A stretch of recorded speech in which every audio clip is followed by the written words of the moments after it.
Life's better when you're empty inside. Thank you so much for coming on the podcast. Oh, of course. Thanks for having me. I'm so excited to have you. I first learned about your work with my girlfriend's boyfriend. Oh. My mom was dying, and I was getting very into stand-up comedy. I just felt like with that kind of weight and heaviness, I needed some laughs. Yeah. And I had a friend of mine who was super into stand-up, and she would send me, sometimes we'd go see live comedy, sometimes she would just send me YouTube clips of people, and she sent me just stand-up after stand-up after stand-up. And I liked a lot of it, but I was like, okay, something feels like it's missing. I don't know. It's not quite connecting with me. I don't know. Maybe I don't love stand-up as much as I thought I would. And then she sent me my girlfriend's boyfriend, and I was blown away. I called her up. I listened to it twice back to back. Oh, wow. I was like, this is incredible. This is storytelling. This is art. This has soul. I felt like the thing that I had missed in all the stand-up that I'd seen was some sort of heart and soul, and that arc from where you listen from beginning to end, and you're like, oh my God, that was craftsmanship. And I was just blown away. And I've been a fan of yours ever since then, and watched everything and listened to everything and read everything, and you're great. Thanks. It's funny that in some ways, I think my girlfriend's boyfriend connects with the most people of anything I've done. I think just because it's about love, and it's about heartbreak, and it's about all these things that are just we've all dealt with to some degree, and it's definitely raw. It's definitely it's not yeah. I mean, it's embarrassing. Some of the story, a lot of the stories are things I talk about my first girlfriend in high school, and how she told me not to tell anyone she was my girlfriend, and then she invites me to meet her parents, and and the joke is, of course, it's a strange thing meeting your girlfriend's boyfriend's parents for the first time. You're embarrassed, but you also want to make a good impression. But it's that story, I feel is a classic example of things where I did not want to talk about that on stage for years because I was so embarrassed about it.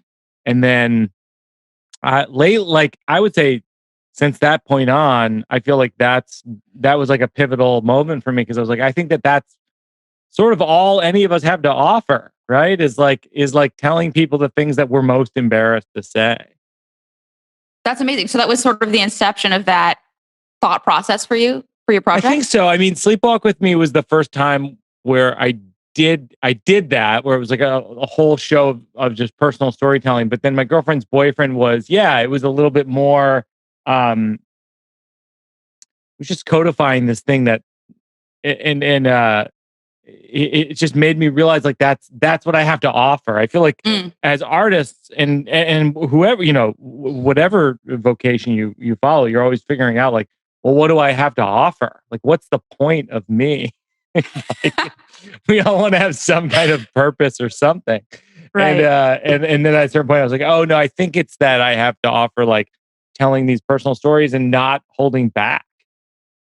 Wow. That's so cool. So from project for each project since then, how has your process changed? Has it changed a lot since my girlfriend's boyfriend, would you say? I would say, yeah. I mean, it always changes. Thank God for Jokes was a special after that, and it was more about, I was touring, and I was you know what, I want to throw out the idea of it has to be so structured and it has to begin where it ends and all this kind of stuff. And I was I'm just going to tell jokes because I love jokes just for this tour. And then by the time I was touring with it, I was realizing that this show that had tons of jokes in it has a story about the Muppets. It has a story about David O. Russell. It has a story about a person with a nut allergy on a plane. At the end of it, I was oh, I think this whole thing thematically is about jokes and about how I love jokes and how they're meaningful to me.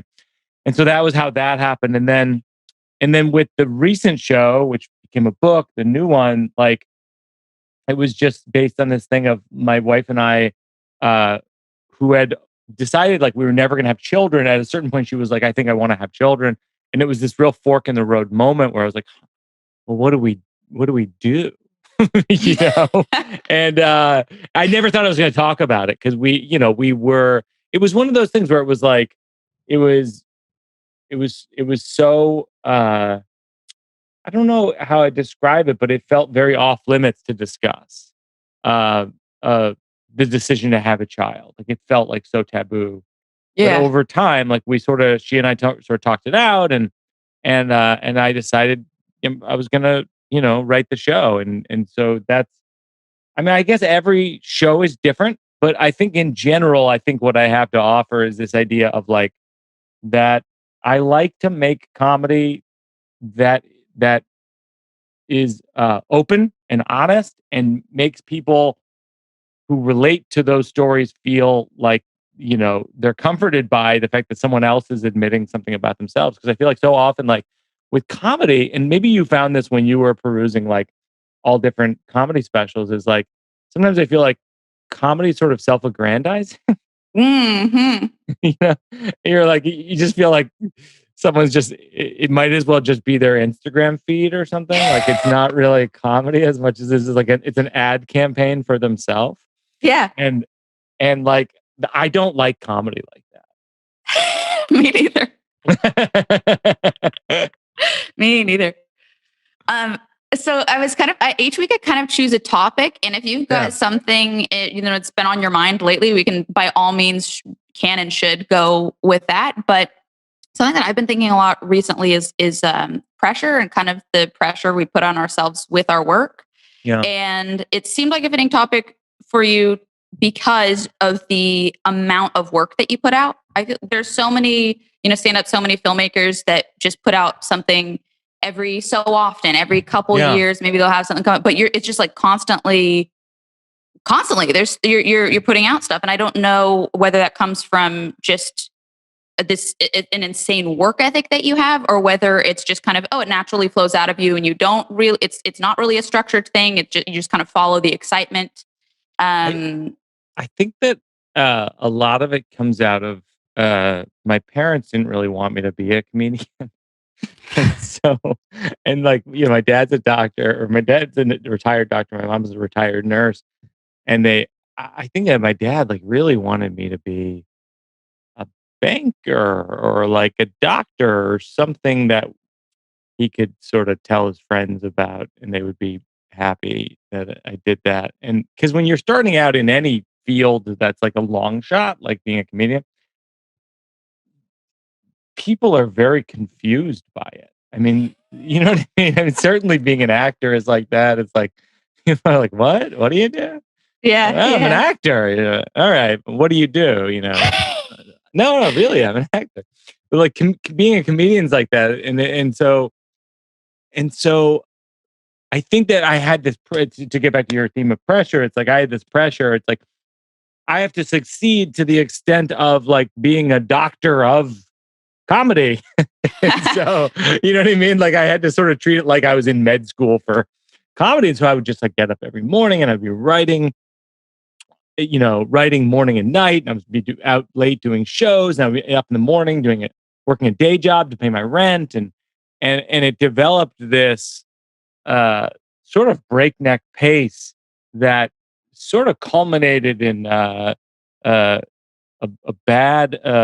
really bad spot in my 20s where I sleepwalked through a second story window, and that was bad news. And it was a big wake up call too. It was sort of like I went to see a doctor. I was diagnosed with a sleep disorder, and it also sort of like brought into focus that like, whoa, having this much pressure on myself could be dangerous. And so I really had to actually changed my sort of life habits, that I was no longer after that I no longer write at night.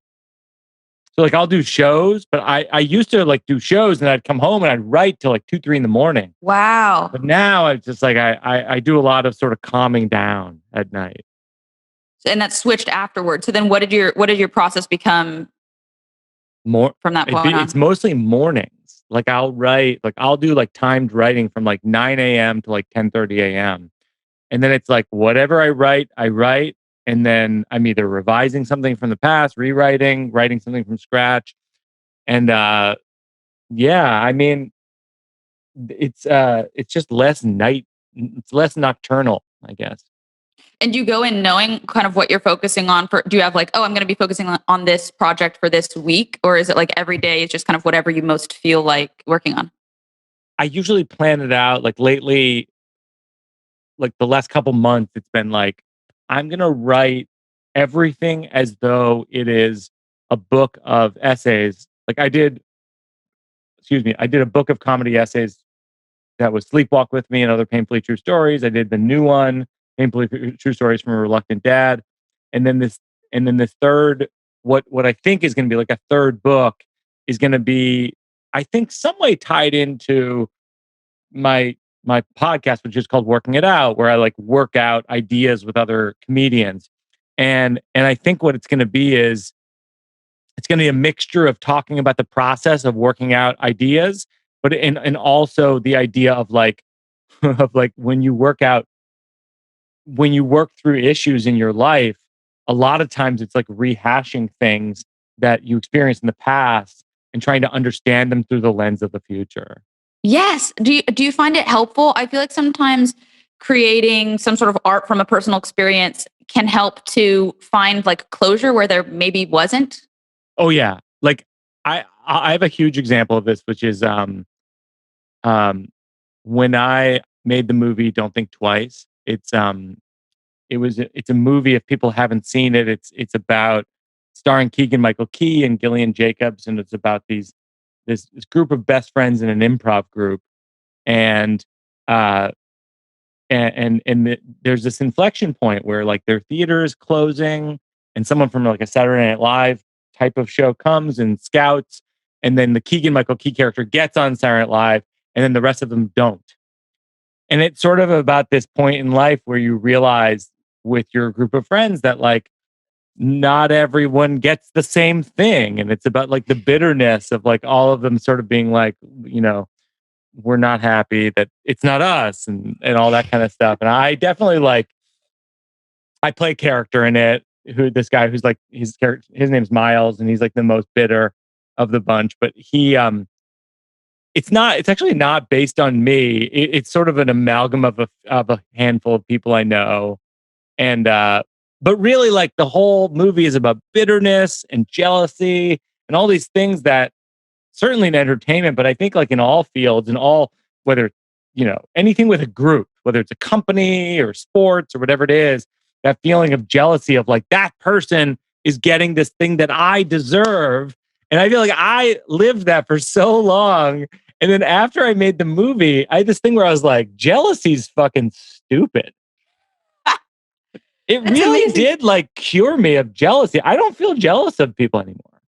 Is it also I mean, you're you, so you have all the things, right? Like what That's is there to be? A key part of me is that I'm me. Yeah, for sure. No, the themes of that movie so resonated with me. I was on a Nickelodeon show, and initially I had been told it was like, oh, it's going to be your show, and then a couple weeks beforehand, they're like, we're going to make it a two-hander, and your is that what happened? Yeah, and they go, and your co-star is going to be Ariana Grande, and I'm like, oh my god, okay, cool. I kind of knew her just from she'd been on another Nickelodeon show, and I'd seen her at some events and things, but didn't know her well. And then we started the show, and then her explosion to Ariana Grande fame happened during our first kind of 20 episodes. No. And you know, she would have to miss work because she was being pulled in all directions. So she's got to do radio shows. She's got to do the Billboard Awards, the Grammys. She's performing with at the Grammys. And I'm like acting on the show with a box because they decided that like for that week, her character needs to be trapped in a box so she can go perform at the Grammys. No. And I was like, what I deserve more. Like I don't even want to be music, like do pop star things. So I don't know why I was comparing myself to that person. Oh my god! But seeing your movie was really helpful with kind of like processing the bitterness and the jealousy and wondering, well, why is it there, and what is that, and kind of motivated me to work on myself more and work on getting to the bottom of like why I'm comparing myself to this person and why is just being me not enough. And I love those themes.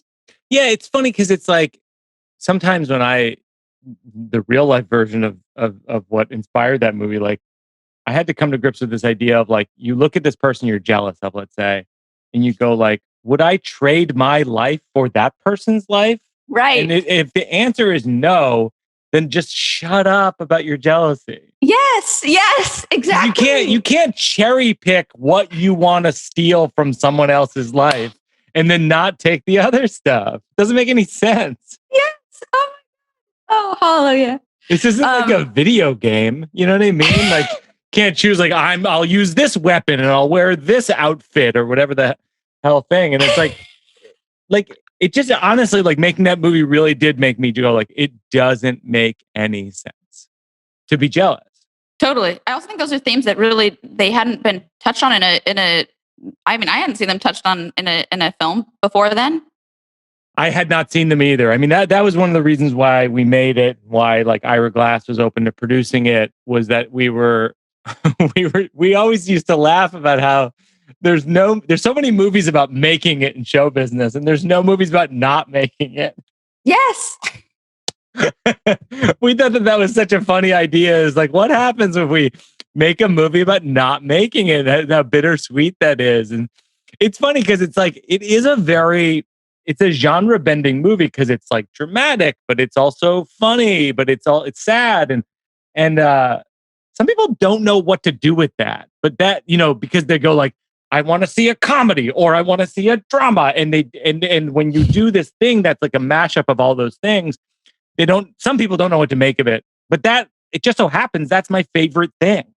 Those are my favorite kind of movies. And so I think all you can do is what you love, right?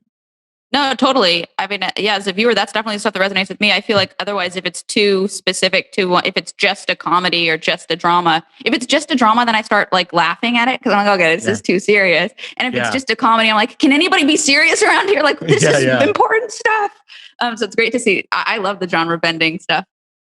It's also like this weird thing. Whenever I see a drama that doesn't have any humor in it, I'm like, well, you're not acknowledging that life has humor in it all the time. Oh my God. Yes. And everybody's been through some sort of tragedy, some sort of hardship. And I am almost positive that there's been some sort of humorous chord running through that tragedy. There's been something in the environment, in the surroundings, in people's motives or intentions, or a thing that somebody says that's funny, even in that really heavy situation. Yeah. It's funny. Like, so you've done a lot of like acting over the years, and like in the pandemic, I saw online you say somewhere that you were like, I swore I would never do a podcast. Oh my God. Then you find yourself like you're doing the podcast. And like, do you find it liberating to not have sort of a boss? Do I find it liberating to not have a boss? Speaking of pressure, because it's like, in some ways, it's like less pressure, right? You have no boss. There's no one judging. Well, for sure. I mean, yeah. I started acting when I was 6. My mom put me in it, so right off the bat there was pressure. I had to please my mom, and then by like 11, I was supporting my family. So it's this whole thing of like, oh, you have to book jobs to do well. And I think, can we just take a beat? Can we just take a beat on? By age 11, I was supporting my family. Can we have a moment of silence? Can we have a 5-minute intermission?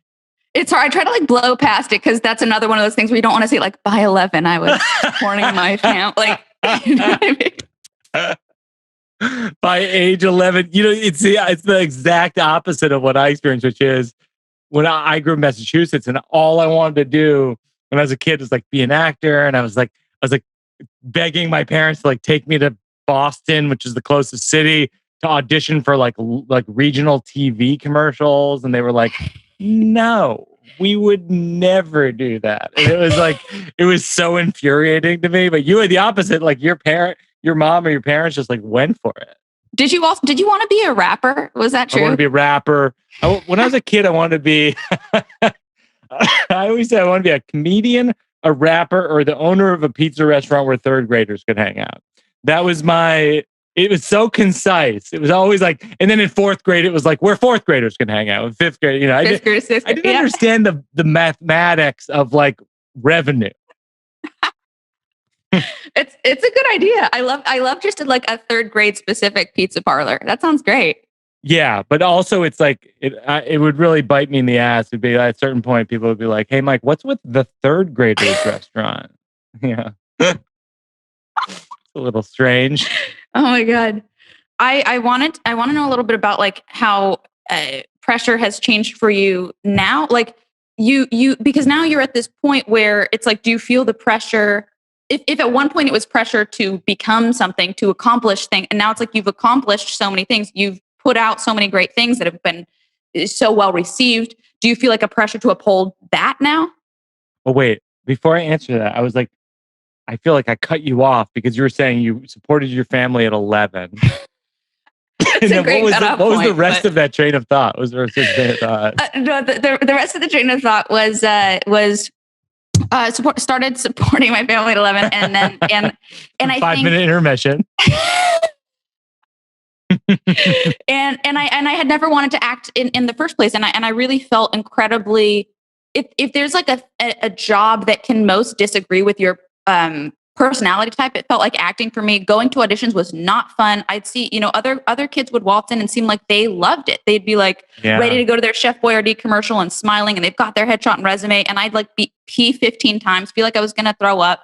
Right. My mom would be brushing my hair like neurotically. It was just so much stress. Oh my gosh. That I actually, after my mom died, I quit acting because I kind of came to terms with like, well, this was my mom's dream and really not mine. And I don't want to do it anymore. It's something I wonder if that was the right decision or not. But I know it was definitely the right decision for my mental health and my well-being. Yeah. And now I've put pressure on myself in different ways, but it's definitely at least toward the things that I want versus it being imposed on me by other people. What's your pressure now? My pressure now is to be successful in what I want to be successful in, which is writing, directing, and honestly, I have a big, like, being on kids shows really kind of haunts me. Like, it's a thing that I feel like, I was like on kids shows and I'm known for being on kids shows. I wish that I could do something that is successful and kind of like wipes that away. It'll never be wiped away, but I wish it could be. That's so funny.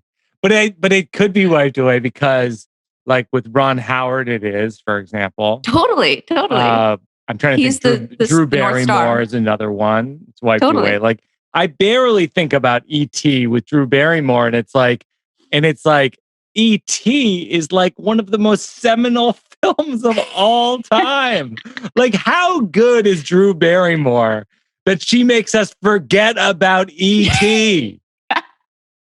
100%. We love Drew. Same with Ron Howard. It's like he was on like Happy Days, for God's sakes, and we forget about Happy Days. That's how good his career went. Happy Days to A Beautiful Mind. Yeah, I know. It's amazing.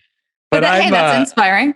I'm excited to see where you go with that. Do you feel now pressure to like keep it going at the level that you're going at? Like, oh, I'm Mike Birbiglia. I've got to be Mike Birbiglia and keep putting out these things that are as hailed as the new one, as successful as blank. Like, I think the pressure is not that, because I don't think of myself as being sort of like well known, if that makes sense. Like, really? I think, yeah, I really don't. That's crazy to me. How? What do you mean?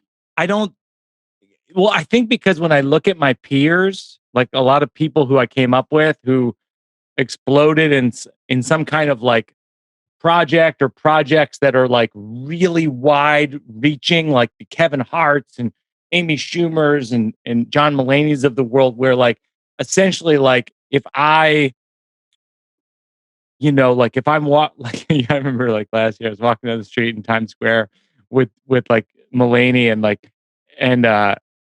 people come at him so hard, and like I remember people being like, it's John, and they're like handing me the camera and be like, will you take a photo of me and John? Yeah, sure. Like there is, and I like that. I actually enjoy making what I make, being proud of the things that I make, and having like final cut on those things. Yeah. And not having anyone be like, The studio notes are change the ending to be more upbeat and let's make this a little bit more saccharine or whatever it is. I don't have to deal with that, which is great. And then also like whenever people come up to me with like people who are like fans, like I generally like them.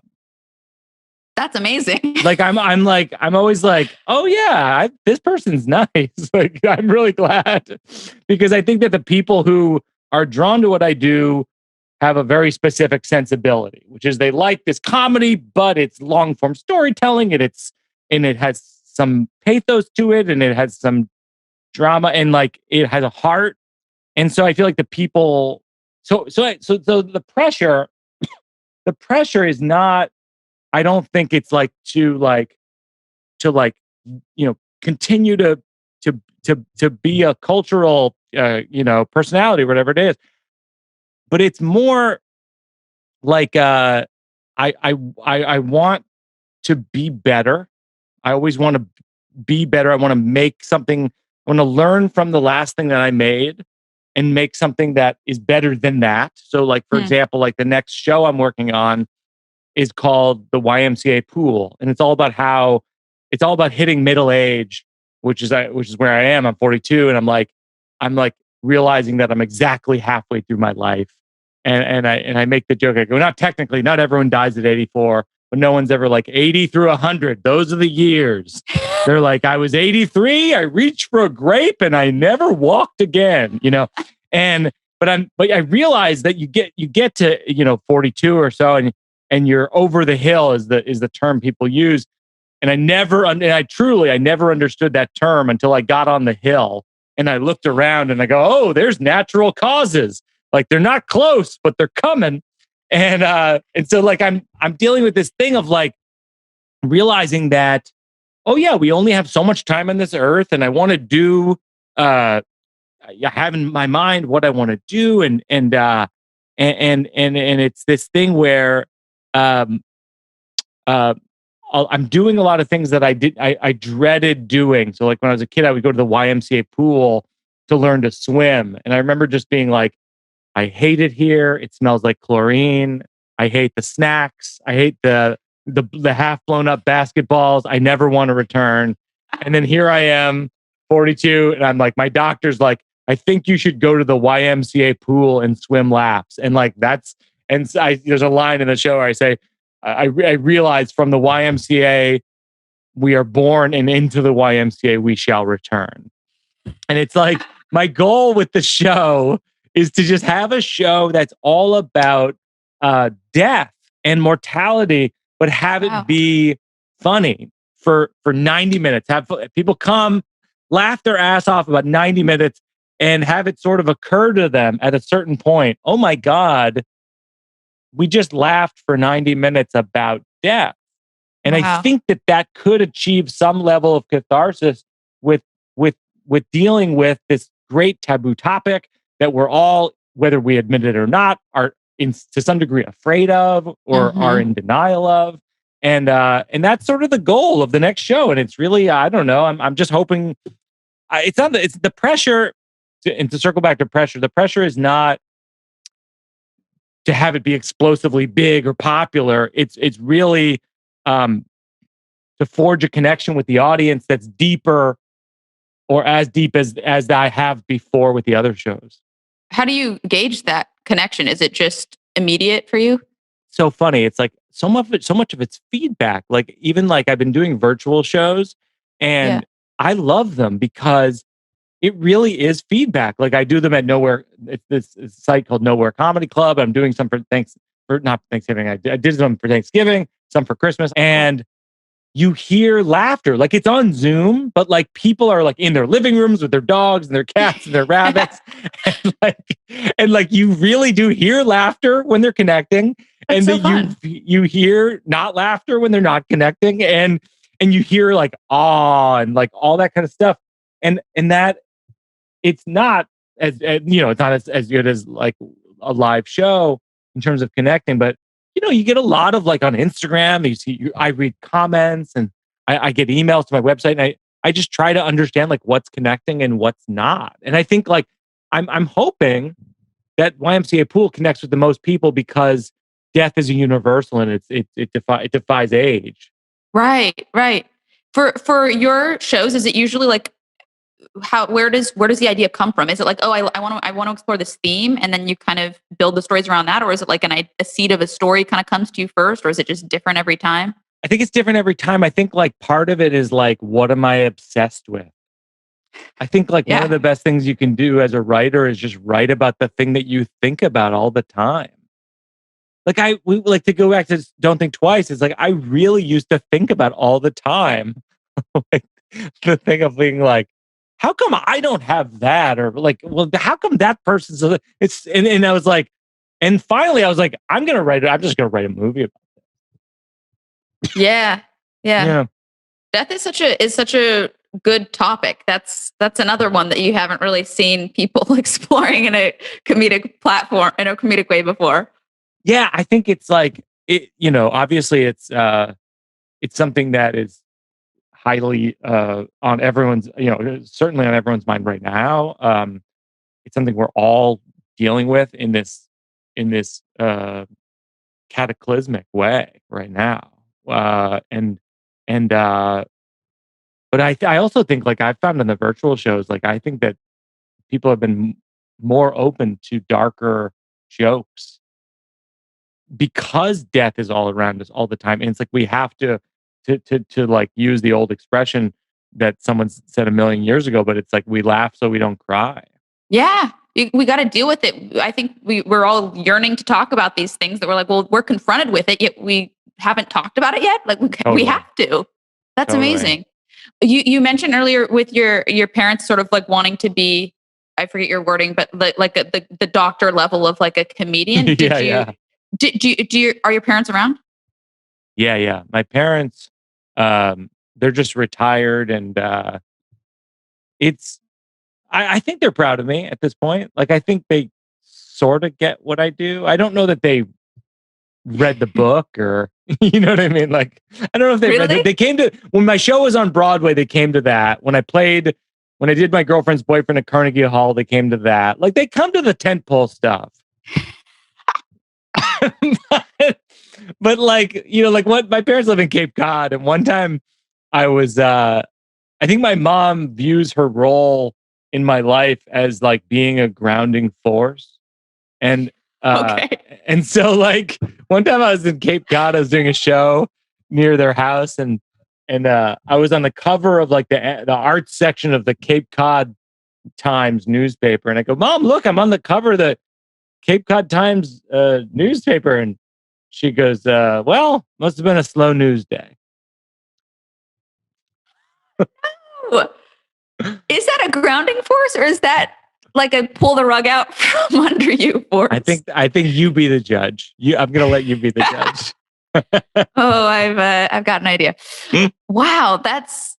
Did they say anything to you after your shows? After like seeing you on Broadway at Carnegie Hall, are they like, wow, this is amazing? I think Carnegie Hall was pretty cool for them because we did this thing that was like a homage to Andy Kaufman, which is after Carnegie Hall, at the end of the show, I go, I'm going to be outside in the street handing out free ice cream. And so we went out and we had me and Ira Glass, who opened up the show with his dance troupe. We had like those old fashioned like ice cream hats on, like the ice cream parlor things. And it was my brother Joe. And we were all just handing out ice creams to thousands of people in the street. And my parents were there, and I think they were pretty happy about it. Like I think they really dug it. That's amazing. What about your dad? Is he also a grounding force, or does he have a different? I'd say he's a grounding force also. I think. Okay.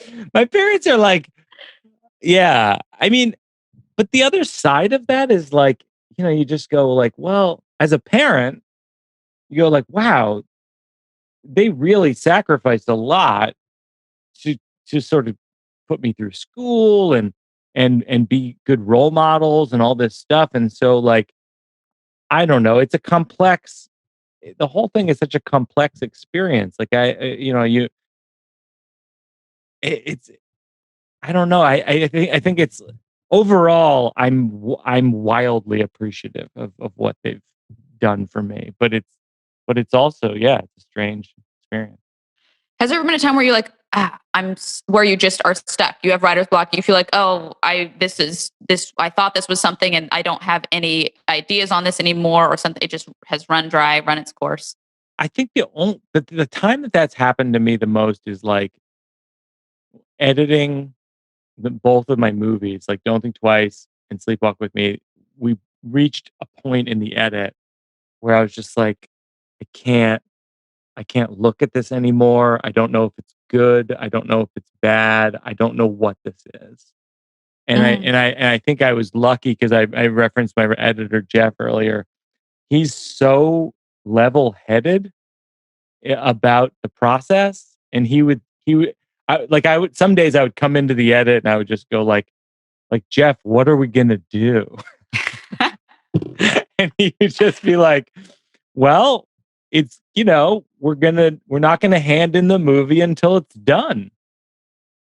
And so like there was a lot of that. Like with Sleepwalk with Me, for example, we filmed the movie and there were all of these monologues to camera that I filmed that were very similar to like Matthew Broderick and Ferris Bueller's Day Off, where like, he'll be doing a thing or whatever, and then he'll look over and go, oh, so what I'm doing here is blah, blah, blah. And it would like, meanwhile, all the actors are in the background doing what they're doing. And right. It's breaking the third wall. And we filmed Sleepwalk with Me like that. And then we got in the edit and we're like, this looks stupid. Like this doesn't work at all. Oh no. So we didn't film it right. It looks like a TV commercial. Like it looks like a Verizon commercial. For whatever reason. Yeah. And so we're in the edit and we're like, okay, what do we do? We're like, okay, let's just take out all the monologues. Like entirely. We'll just cut all the monologues. So then we do that. And then we're like, the movie doesn't make sense anymore. And then we had this idea one day in the edit, which was like, let's film the monologues from the perspective of me driving in a car, and the camera is in the passenger seat, and I'm like driving, looking at the camera and saying, I want to remind you before I tell you this part of the story that you're on my side, and then like I'm keep driving. And we had this thing where we put that in, and we're like, oh, that works. And then it was like along the way, we're like, so where am I driving to? And then we're like, okay, what if I'm driving to a comedy club? And so like the ending of the movie ends with me arriving at a comedy club, getting out and walking on stage. And so that was all like, it's not an example of writer's block, but it's an example of like, oh shit, what are we gonna do? Which I feel like I've had that a lot. Yeah, well, I think it's also an amazing example of how different the stages of filmmaking are. Of like, you've got the pre-production, which is when you're writing it and you think it's one thing on the page, and then on the day you're shooting it and it becomes its own thing. And then in the edit, you're like, oh, this is totally different than what I thought it was on the day, and you kind of have to find something else. It's cool that you have the ability to know what it needs in different, or find what it needs in each different phase. Because I feel like there's some people who are really great at just the writing, really great at just the on the day stuff, or really great in post. But to kind of know it all, that's got to be a lot of people say. I think it's been said by a lot of filmmakers, but there's a great like Sidney Lumet book, I think it's called On Filmmaking, where he says like making a film is making a movie 3 times. Like writing the movie is making the movie. Sure. Shooting the movie is making another movie. Editing the movie is making another. Totally. Movie. Yeah. Totally. I hope you do another one. Oh, thanks a lot. I mean, I definitely will. I mean, like I'm obsessed with film. I love film. The thing I've been recently obsessed with, leave it up to the pandemic to lean you into interests you had no interest in, is soccer documentaries. Why?